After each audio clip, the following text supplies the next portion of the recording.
পরিচালন সমিতির সদস্যবৃন্দ এবং উপস্থিত প্রধান শিক্ষক মহাশয়, উপস্থিত আমাদের জেনারেল এবং ভোকেশনালের সমস্ত শিক্ষক শিক্ষিকা এবং শিক্ষাকর্মীবৃন্দ এবং উপস্থিত আমাদের তাপস যে শ্রদ্ধেয় আজকের যে শিক্ষক মহাশয় তাপসবাবুর যে শেষ দিন, সে তাপসবাবু মহাশয় এবং উপস্থিত ওনার পরিবারের সবাইকে যথাযথ সম্মান জানিয়ে এবং প্রাক শারদীয়ার প্রীতি শুভেচ্ছা এবং দীপাবলির শুভেচ্ছা জানিয়ে দু চার কথা বলছি।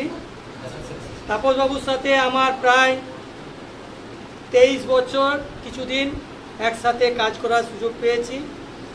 আমি যখন প্রথম স্কুলে আসি আমরা তখন এই পরিবেশ আলাদা ছিল, তখন অনেক বিল্ডিং ছিল, টালির ঘর ছিল, সেখানে তাপসবাবুর সাথে একসাথে আমরা থেকেছি, কাটিয়েছি, কলিগ হিসাবে করেছি।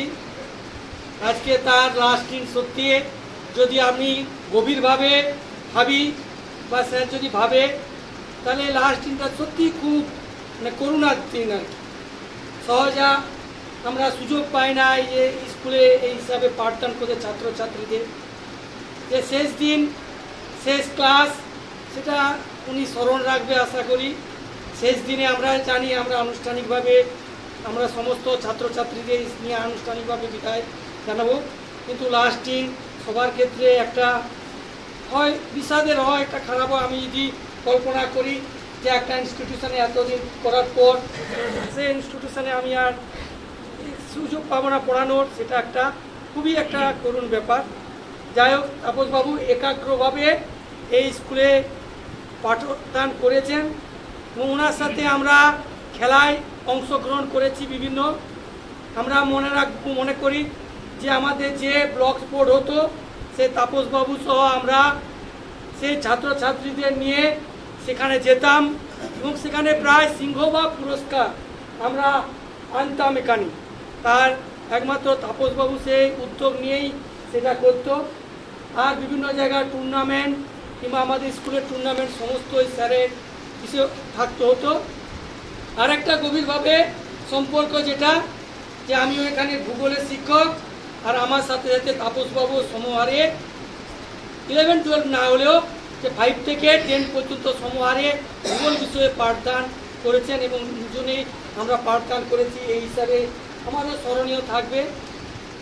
তাপসবাবু বাকি যে সমস্ত থাকবেন ওনার পড়াশোনার মধ্যে কাটুক এবং উনি যে খেলার শিক্ষক, আমরা যেন বাইরে যে সমস্ত খেলার অনুষ্ঠান যদি হয় সেখানেও যেন উনি সেখানেও আমরা দেখতে পাই, একসাথে ওনাকেও পাই। আর আমাদের স্কুলের বিভিন্ন অনুষ্ঠানেও উনি যেন আসেন, আমাদের পাশে থাকেন। আমরা সামনে বাড়ি ডাকলে যেন আসেন, আমাদের দিকে সাহায্য করবেন এবং ওনার জীবন ভালো কাটুক, পড়াশোনার মধ্য দিয়ে কাটুক, এই বলে সবাইকে আবার সম্মান জানিয়ে শেষ করছি। ধন্যবাদ, নমস্কার। সময় তাপসবাবুকে আমাদেরকে আমরা পাবো না, কিন্তু সারা দিনটা ভীষণ আনন্দের সঙ্গে খাওয়া দাওয়ার মধ্যে কাটলো। পরিবারের সদস্যদেরকেও আমরা পেলাম, সেটাও খুব আনন্দের। 2001 সালে যখন জয়েন করি তখন তাপসবাবুকে আমি পেয়েছিলাম এবং আমার একান্তভাবে আমি আমার কৃতজ্ঞতা জানাচ্ছি। আমার বোনের অসুস্থতার সময় স্যারের কাছ থেকে আমি আর্থিক সাহায্য পেয়েছিলাম। ভীষণ দুঃখ লাগছে, মনে হচ্ছে প্রিয় সহকর্মীরা, কিন্তু দাদাকে হারালাম। সমস্ত ব্যাপারেই স্যার ফোন করে খোঁজ নিতেন। তারপর পরবর্তী জীবন, অবসরকালীন জীবন, উনি ভালো থাকুন, সুস্থ থাকুন, আমি এই কামনা করছি। এই বলে আমি আবার সবাইকে ধন্যবাদ, কৃতজ্ঞতা জানিয়ে আমার বক্তব্য শেষ করছি। তো আজকে প্রকৃতিটি এত সময় পর্যন্ত খুব ভালো ছিল, কিন্তু এখন মনে হচ্ছে যে প্রকৃতিও নেমে এসছে একটা খুব আবেগপ্রবণ বা আমাদের যে অশ্রু সজল অবস্থার মধ্য দিয়ে আমরা যাচ্ছি। কিন্তু এই সম্মোষণ তাপসবাবুকে জানাচ্ছি। এই যে স্টাফ রুম, এই স্টাফ রুমে এতদিন তাপসবাবু থাকতেন, তাপসবাবুকে যেটা দেখলাম যে ওনার চাল চলন বা কথাবার্তা মিষ্টিভাষী, মিশু, এবং আমি স্যারের সঙ্গে 2004 সালে এখানে জয়েন করেছি। প্রায় 21 বছরের মতো ওনার সঙ্গে দেখেছি, কোনোদিন তাপসবাবু কোনো একটা বিতর্কের মধ্যে জড়িয়ে যায়নি। তাছাড়া ছাত্রছাত্রীদের মধ্য থেকে কোনো রকমের যে একটা কোনো কিছু অভিযোগ তাপসবাবুর বিরুদ্ধে কখনোই দেখিনি। তো খুব মনে পড়ছে আমাদের এই বিদ্যালয়ে পুরাতন 9 জন শিক্ষক মহাশয় ছিলেন, তিনারা যথাসাধ্য চেষ্টা করে একটা মহিরুত বীজ রোপণ করে গেছেন। তো সেটা আস্তে আস্তে বৃদ্ধি হয়েছে। তার মধ্যে এক কাণ্ডারি ছিলেন এই তাপসবাবু, ওনাকে চিরকালীন আমরা মনে করব। তারপরে ওনার বিষয়টা আমরা দেখছি যে নিয়ম অনুবর্তিতা, সময় অনুবর্তিতা আমরা দেখেছি। হয়তো আমরা দেখতে পাবো না যে আমাদের যে প্রার্থনা লাইনে প্রায়, আমার চোখে যেটা দেখা, তাপসবাবু এসেই প্রার্থনা লাইনে প্রায় দাঁড়িয়ে যেতেন এবং প্রার্থনা লাইনটাকে ভালো মতো কন্ট্রোলিং করত। বা কোনোদিন স্যারের এতদিন 28 বছরের শিক্ষকতা জীবনে কোনো সময় দেখিনি যে স্যার অহেতুক কোনো ছুটি নিয়েছে। প্রায় স্কুলে উনি জল হোক, বৃষ্টি হোক, যাই হোক, উনি কিন্তু বিদ্যালয়ের টানে, ছাত্রছাত্রীদের টানে সর্বদাই কিন্তু স্কুলে নিয়মিত আসতেন। এছাড়া যেটা হয়তো অভাব বোধ করব, যে খেলার মাঠে স্যার যে পোশাকটা পরে একটা হুইসেল নিয়ে নামতো, আমাদের বুকটা সত্যি গর্ববোধ করতো। শুধু এই মাঠে নয়, অন্যত্র মাঠে আমাদের স্যার যখন রেফারি করে ভালো লাগতো যে আমাদের বিদ্যালয়ের একজন স্যার একটা ক্লাবের হয়ে রেফারি করছে, সেখানে খুব ভালো লাগতো। উনি শৃঙ্খলার সঙ্গে সুষ্ঠুভাবে পরিচালনা করতেন।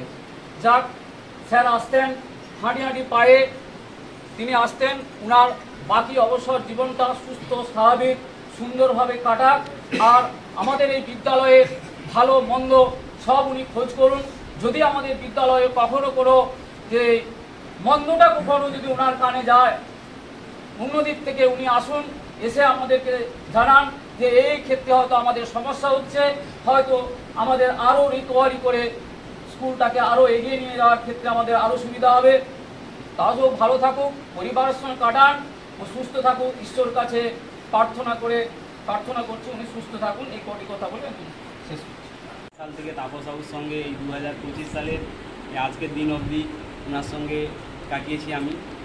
উনি সবসময় বিশেষ করে খেলা সম্পর্কে আমার কাছে বা আমরা বিভিন্ন বিষয়ে আলোচনা করতাম। বিশেষ করে আমাদের যে এমএস কোর্স হতো, ওনাকে আমরা যা আলোচনা করে বলতাম, উনি সেটা ভালোভাবে পালন করার চেষ্টা করতেন। এছাড়া ছাত্রছাত্রীদেরকে খেলার জন্য মাঠে নিয়ে যাওয়ার জন্য একটু মোটিভেট করতেন। এছাড়া আমরা যে নতুন যে জয়দেব স্মৃতি ফুটবল টুর্নামেন্ট চালু করেছি, সেখানে তাপসবাবু যথাসম্ভব আমাদেরকে খেলা পরিচালনা করার জন্য যথেষ্ট সহযোগিতা করেছেন। আশা করছি আমি যে আমাদের এই জানুয়ারি মাসে যে আবার টুর্নামেন্টটা হবে, যেটা আমরা করতে পারিনি, ওনাকে আমরা আবার আমন্ত্রণ জানাবো যাতে উনি আবার ওই খেলাতে আসেন এবং আমাদের সহযোগিতা করেন। এই বলে এবং তাপসবাবুর ভবিষ্যৎ জীবন আরও সুন্দরভাবে কাটুক, অবসর জীবন এই কামনা করে আমি আমার ক্ষুদ্র বক্তব্য শেষ করছি। নমস্কার। দুজনের কাছ থেকে আমি অনেক কিছু শুনেছিলাম স্কুল সম্পর্কে, কারণ তখন আমি ছিলাম স্কুলের বিষয়ে একদম অনভিজ্ঞ। একজন শিক্ষকের দুটি কাজ, শুধু পাঠ দান করা কিন্তু কাজ নয়। পাঠ দান করা একজন শিক্ষকের যেমন কাজ, অন্যদিকে সমাজকে পরিচালিত করা তার প্রধান কাজ। কারণ একজন শিক্ষক যতটা অভিজ্ঞ, সমাজের অন্যান্য শিশু থেকে সকল ধরনের মানুষ এই বৃহত্তর সমাজে কিন্তু অসম্পূর্ণ, অনভিজ্ঞ। একজন শিশু যখন প্রথম জন্মগ্রহণ করে, সে কিন্তু অনভিজ্ঞ, তার মা এবং বাবার কাছ থেকে অনেক কিছু শিখে। তারপর কিন্তু বৃহত্তর সমাজের সঙ্গে ওই অনভিজ্ঞ শিশুকে পরিচয় করিয়ে দেয় একজন শিক্ষক। স্যারের কাছ থেকে আমি এরকম অনেক কিছু অভিজ্ঞতা পেয়েছি এবং আমি প্রত্যক্ষ করেছি। একজন শিক্ষকের কাজকে দুটি ভাগে ভাগ করা হয়, একটি ক্লাসের মধ্যে আর একটি ক্লাসের বাইরে। ক্লাসের মধ্যে স্যারকে আমি দেখেছি সঠিক সময়ে স্কুলে আসা এবং সঠিক সময়ে ক্লাসে যাওয়া। আবার অন্যদিকে মাঠেও দেখেছি, খেলার মাঠে যথেষ্ট নিয়ম শৃঙ্খলা এবং শৃঙ্খলা পরায়ণের মধ্য দিয়ে খেলাকে পরিচালনা করতে। তাই আমার মধ্যে আমি একজন সুস্থ এবং স্বাভাবিক এবং অভিজ্ঞ খেলার মাঠের শিক্ষককে আমি একজন হারাবো। তার সাথে সাথে আমি আমাদের একজন ফ্রেন্ড, ফিলোজফার এবং গাইড, আমাদের মাথার উপরে ছাদ। কারো যদি বাবা মা হারায়, সে প্রকৃতপক্ষে বুঝতে পারবে যে তার মাথার উপর ছাদ রাখে। সেরকম যে কোনো পুরানো শিক্ষক স্কুল থেকে চলে যাওয়া মানে মাথার ছাদরা হারিয়ে যাওয়া। আরেকটি কথা আমি বলতে চাই, যে বিদায় কিন্তু আমার মতে আকস্মিক বিদায় নয়, কারণ বিদায় শব্দের অর্থ বিশেষ দায়বদ্ধতা। এই কারণে বিদায়টি যেমন দুঃখপূর্ণ তেমনি আনন্দপূর্ণ, কারণ বিদায় নতুন জীবনের প্রস্তুতি। আমি মাসে অন্তত 10-15 বার স্যারের সঙ্গে আমার কথা হয় ফোনে, এই স্কুলের ব্যাপারেই সবসময় আমরা কথা বলি, স্যার ছাত্র এরকম কমে যাচ্ছে, কি করা যাবে সবসময়। সুতরাং স্কুলের মধ্য থেকে যে মিটিং করলে স্কুলে বিভিন্ন সমস্যা নিয়ে যে আলোচনা করে তা কিন্তু নয়, স্কুলের বাইরেও কিন্তু আমরা স্কুল নিয়ে ভাবতে পারি। সুতরাং স্যার এখানে যতদিন ছিলেন বা আজ থেকে চলে যাচ্ছেন ওটা কিন্তু বড় কথা নয়। স্যারের বাড়ি খুব সামনে, আমি চাইবো উনি সবসময় স্কুলের ছাতা যেমন ধরছিলেন সেরকমই যেন ভবিষ্যতে ধরে রাখেন। আরেকটি কথা বলে আমি শেষ করছি, বেশি দীর্ঘায়িত করবো না। স্যারের পড়াশোনার পাশাপাশি কিছুদিন আগে কয়েকজন পুরানো ছাত্রের সঙ্গে আমার দেখা হয়েছিল, আমার বাইকে তারা ময়না গিয়েছিল আর কি, তারা সার্ভিস করে প্রাইমারি। স্যারের কাছ থেকে তাদের কাছ থেকে আমি শুনলাম যে পঠন পাঠনের পাশাপাশি স্যার হোস্টেলও খুবই ভালো চালাতেন এবং খুব সুন্দর করে চালাতেন, এবং ছাত্রছাত্রীদেরকে যেমন তাদের পঠন ছাত্রী নেই ভুল বললাম, আমাদের স্কুলের বয়েজ ছাত্র হোস্টেল ছাত্রদেরকে যেমন পড়াশোনার ব্যাপারে উৎসাহিত করতেন, তাদের যে খাওয়া দাওয়ার ব্যাপারটা তারা অকপটে স্বীকার করলেন যে স্যারের আমাদের খাওয়া দাওয়াটা হোস্টেলে সবচেয়ে ভালো হবে। আর বিশেষ কিছু দীর্ঘায়িত করব না, আমি ঈশ্বরের কাছে প্রার্থনা করব স্যারের ভবিষ্যৎ জীবন যাতে খুব সুস্থভাবে কাটে এবং স্যার রোগমুক্ত হন এবং আমাদের যেন পাশে থাকেন সবসময়, এবং বিভিন্ন অনুষ্ঠানে আমরা স্যারকে আশা করি যেন স্যার আমাদের কাছে উপস্থিত হন। এই বলে আমি আমার ক্ষুদ্র বক্তব্য শেষ করছি। নমস্কার। এবং তার পরিবারবর্গ এবং শ্রদ্ধাভাজন আমাদের স্কুলের পরিচালন সমিতি, আমার সহ শিক্ষক শিক্ষিকা এবং বৃত্তিমূলক শিক্ষক এবং শিক্ষাকর্মী এবং তাপসবাবুর পরিবারবর্গের ম্যাডাম এবং আমার ছাত্রী ওনার কন্যা সুমিকে, সকলকেই যথাযোগ্য স্থানে সম্মান জানিয়ে 2-4টি কথা বলবো। আজকে সরকারি বাঁধন নিয়ম অনুযায়ী আমরা 60 বছরে রিটায়ার হতে হচ্ছে বা বিদায় জানাতে হচ্ছে একটি স্কুল থেকে। আমারও পরের মাসে ভারাক্রান্ত হৃদয়, তাই ওনাকে আমি 3 সালে এসে যখন আমি জয়েন করি তখন তাপসবাবু ঠিক গাইড ফিলোজফার হিসাবে যেভাবে আমাকে পরিচালনা করেছেন এবং পরবর্তীকালে এবং আজ পর্যন্ত উনি আমার স্কুল ছাড়াও আমার ফ্যামিলি সম্বন্ধে খবরাখবর নেন, আমার মেয়েদেরা করছেন না করছেন। ফলে আমরা হয়তো কাছেই বাড়ি, হয়তো দেখা সাক্ষাৎ হবে, কিন্তু কাজের মধ্যে আমরা যে প্রতিদিন স্যারকে পেতাম সেটা আর পাবো না। আর আমিও আগামী মাসে চলে যাব, মানে আর 2-4 দিন আমার স্কুল লাইফ শেষ হবে। তাই সকলকে শ্রদ্ধা জ্ঞাপন করে বক্তব্য শেষ করছি। পরিচালনা সমিতির সভাপতি, প্রধান শিক্ষক মহাশয়, উপস্থিত সমস্ত শিক্ষক শিক্ষিকা ও শিক্ষাকর্মীবৃন্দ সকলকে যথাযোগ্য সম্মান জানিয়ে আমি আজকে বিদায় অনুষ্ঠান সম্পর্কে 2-4টা কথা বলছি। আমি বিদ্যালয়ে 2004 মার্চ মাসে এসেছি। তাপসবাবুর সঙ্গে একসঙ্গে প্রায় 21 বছর একসঙ্গেই কাটালাম। ওনার সম্পর্কে বলতে গেলে আমার যেটুকু মনে হয় যে উনি খুবই সময়ানুবর্তী একজন মানুষ। মানে বিদ্যালয়ে যখন আমরা আসি, মানে সঠিক সময়ে যে স্কুলে মানে শ্রেণীকক্ষে যেতে হয়, ওনাকে দেখে কিন্তু আমাদের শেখা উচিত। কারণ বিদ্যালয়ে ক্লাস ঘন্টা পড়ার সঙ্গে সঙ্গে কিন্তু চক ডাস্টার এবং প্রেজেন্ট খাতারা নিয়ে কিন্তু বেরিয়েছেন। উনি এসছেন আমাদের বিদ্যালয়ে কিন্তু একজন ক্রীড়া শিক্ষক হিসাবে, কিন্তু ভূগোল প্রায় 7ম শ্রেণী থেকে 10ম শ্রেণী পর্যন্ত নিয়মিত কিন্তু পাঠদান করে যাচ্ছে। তাছাড়া খেলার শিক্ষক হিসেবে মাঠের যথেষ্ট ভালো পরিচালনাও করে থাকেন। আমি 2004 সালে এখানে এসেছি, যতদিন প্রায় উনি পরিচালনা আছেন খেলা পরিচালনার ক্ষেত্রে, ততদিনই প্রায় মানে ওই বিদ্যালয়ের মানে বাৎসরিক ক্রীড়া প্রতিযোগিতার যে লেখা, মানে 1ম, 2য়, 3য় তার লেখার দায়িত্বটা উনি আমাকেই দিয়ে আসেন। উনি খুবই একজন ঠান্ডা মাথার মানুষ, আমার মনে হয় খুবই ঠান্ডা মাথার মানুষ। উনি বিদ্যালয়ে টিআর মেম্বার হিসেবেও ছিলেন দীর্ঘদিন, তারপরে আবার মানে স্টাফ কাউন্সিলের সম্পাদকও হয়েছেন। যাই হোক, তিনি কখনোই ওই উনাকে আমি কোনো বিষয় নিয়ে কোনো রাগান্বিত বা প্রধান্বিত মনোভাব কিন্তু কখনো দেখি। উনার এই মাসে সেপ্টেম্বর মাসে উনারই রিটায়ারমেন্ট। আমার দাদা আগামীকাল আমার দাদারও রিটায়ারমেন্ট। দাদার সঙ্গে আমার বয়সের তফাৎ প্রায় 3.5 বছর, কিন্তু দাদার সঙ্গে আমার সার্ভিস লাইফ প্রায় ওই 1 বছর 3 মাস। ফলে আমার সার্ভিস লাইফটা কিন্তু অনেকটা কমে গেছে। যাই হোক মোটামুটি এইভাবেই কাটাতে হবে, কিছু করার তো নেই সেভাবে। কারণ তখনকার দিনে তো বার্থ সার্টিফিকেট ছিল না, ফলে বার্থ সার্টিফিকেট না থাকার জন্য আগামী 2026 প্রায় ডিসেম্বর মাসে আমারও রিটায়ারমেন্ট। ফলে আমি তাপসবাবুর সঙ্গে প্রায়ই একসঙ্গে পাশাপাশি বসতাম এবং কথাও বলতাম, নানা বিষয় নিয়েই কথা বলতাম। খুবই ঠান্ডা মাথার মানুষ এবং ভালোও লাগতো।